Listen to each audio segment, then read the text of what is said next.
Have you ever thought about what a particular feeling it is when you play an old video game that you used to play when you were young? You start looking for the same feelings of wonder that you used to have 10, 20, maybe 30 years ago. But is it the same? Does it hit in the same way that it used to hit like you were young? Most likely it isn't, right? But why is that? Why is it so normal to feel something completely different while at the same time playing the same exact game? I have asked this question many times to myself, and the answer is actually quite obvious. The game is the same, however, I am not. But even if the game does not give me the emotions that I used to feel when I was younger, I still love it so dearly. That is because that game is something that brought me joy, happiness, perhaps a lesson at the time, maybe even something that helped me during a rough time of my life. Video games can certainly entertain us. We use them to relax and enjoy ourselves. However, I also feel like they have also a bigger role, especially the ones that you play at a young age, when your brain is basically like a sponge and it retains everything that it sees. So let's take some time, let's have a tea, and underline the importance of video games for our lives.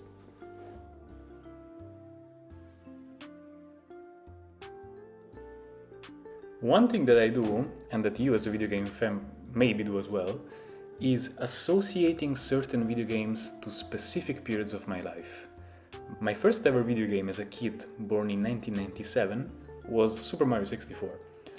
I remember I would come home from school, turn on my N64 with my brother, and we would play this game for hours, getting hyped whenever we would discover something new. Like, for example, when we found out about Yoshi on the rooftop, it almost seemed like the greatest of discoveries. Remember that at the time you didn't really know what was real and what was a rumor for certain video games, so when we found out about Yoshi on the rooftop, it seemed like, oh my god, this is something incredible. That was a time of my life that I remember with a lot of happiness. I remember the freedom that I felt just watching my brother playing Wind Waker as a kid and thinking of how cool it would be to be a pirate. I still kind of think it's kind of cool. I could say the same when after a couple of years I started playing Sonic Adventure 2 on my GameCube. I remember seeing these blue and black hedgehogs fighting each other and then teaming up towards the end and thinking that was the coolest shit ever. And it kind of is. Plus, when you're young you don't really notice things like repetitive gameplay, bad audio mixing, and generally speaking the flaws of a mid-2000s Sonic game. You're just having a good time. Plus, those soundtracks. I still listen to this day to live and learn when I need some gym motivation, and for a large piece of my young adult era, I still believe that to be cool, you kind of need to have that cool Sonic vibe. After that, around middle school time, I cannot count how many hours I spent playing Halo 3 with my friends, getting hyped for the fact that I could beat my friends even when they would try to handicap match me. Yeah, I still remember that and I'm still pissed about it. And it was also my first encounter with the online community, meaning that I also realized that some people are good at video games. Like, really good at video games. I found out about competitive gaming, that people were getting paid to play video games for a living. And I also managed to have my fun and win some tournaments for Smash Ultimate as well.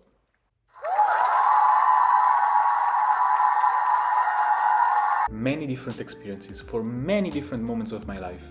I can definitely say that, for me at least, video games when I was young helped me understand certain things in a small way. Then of course life has taught me the real lessons that video games maybe only whispered to me. I would like to share a couple of stories of some games I played recently, trying to analyze what kind of stories and ideas can a video game tell to the audience.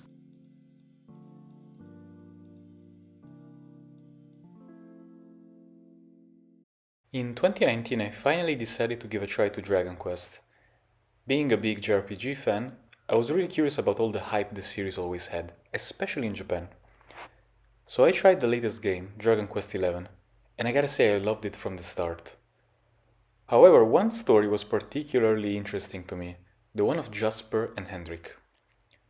I will be covering some spoilery stuff, so I would recommend clicking off the video if you haven't played the game yet, alright? With that out of the way, Jasper and Hendrik are presented at the beginning of the game as two pawns of the king who is trying to capture you. However, when the true colors of the king finally come out and Hendrik discovers that you truly are the luminary, he becomes one of your strongest and dearest allies. Meanwhile, Jasper is shown to be corrupted by evil intentions. The tragedy of all of this is that these two characters grew up together and they were the only family they had for each other during their formative years. As the story progresses, Jasper is eventually defeated. This is the final main game interaction between the two characters. However, you can experience one final showdown as a side quest later on. Hendrik can sense in the castle where him and Jasper grew up that Jasper's spirit is still not resting as it should. So eventually they have one final showdown, a one-on-one fight where Jasper finally confesses his motives and tells Hendrik that he always wanted to be like him. This surprises Hendrik, as he mentions to Jasper that he always felt the same, that Jasper was his light and that he will always consider him his friend. This comforts Jasper and, at last, they make peace, with Jasper finally being able to rest. Honestly, it's kind of hard to describe how I felt after seeing this for the first time. I would recommend watching the segment on YouTube to understand how touching it can be. The second story I would like to talk about is a story that I experienced while playing Live Alive. I started playing Live Alive with not too many expectations, as it seemed the classic JRPG with the same usual stories and characters that you've seen 100 times. However, one character and story touched me in particular. The story of Ørsted. This man is your typical white knight, valiant and brave, an impeccable warrior who fights everything and everyone to save his princess and promised wife. But just when you think the story is the same old 1000-year-old story, something different happens. She doesn't want him. She now loves her kidnapper and refuses Ørsted before taking her own life. This finally leaves Ørsted with nothing.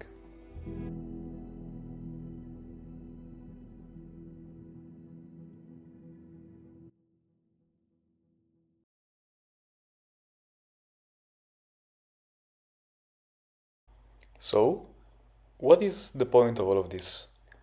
Well, regarding the story of Jasper and Hendrik, it can be interpreted in many different ways. For me, it is a life lesson on how to handle relationships and friendships. Communication, or lack of communication, is what ultimately led their bond to break. It is something that Hendrik himself says he wishes he had listened. Listening, talking, and having difficult conversations is something that not always is mentioned in a game, especially a game for kids. However, I truly believe that it is one of the most important life lessons to learn in order to have healthy relationships with our friends, families, or loved ones. It is truly something that should be learned as soon as possible, but in my opinion, an even bigger lesson comes from the story of Ørsted. Even after all that effort, after all he did for her, he got nothing to show for it, making him so angry that he becomes Odio, the Lord of Hate. Sometimes you cannot get what you want, no matter how much effort you use. A famous Italian football player once said that 100% of the effort does not always translate to 100% of the result. And this is something that we have all experienced at least once. It may be for a project, a competition, or even a relationship. When a story can make you feel something so profound, it means it is probably relatable. And video games have the added bonus that you are the one playing the game. You are controlling Ørsted, and you see him become Odio. You understand his pain. You probably don't justify it, but you at least understand. And stories like these, at a young age, can give you an idea of what your adult life can be. You will feel incredible highs and success. However, you will also feel the pain of loss and unfairness. However, it is up to you to decide how to handle these emotions. You can choose to be bitter and become Odio, or your version of Odio, or you can choose to become someone who, despite all the negativity, can still win at the end of the day.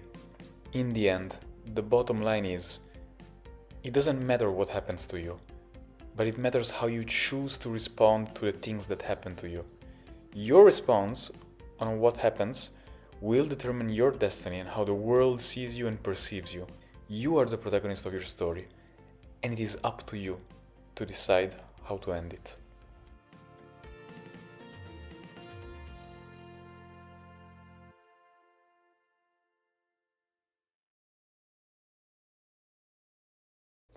Well, thanks for watching. What is your experience with video games at a young age? Can you relate, or do you think this is all a bit exaggerated? This was my first video, so apologies. This was my first video, so apologies. First of all, for my English, I know it's not perfect. And also, I'm trying to learn how to do video editing and how to create even better videos. So I'm really looking forward to some of the feedback I'll receive from you guys. It can be editing, it can be the structure of the video, maybe the music, you tell me. And besides that, I have nothing more to tell you, but thank you very much for giving me your time and have a nice day.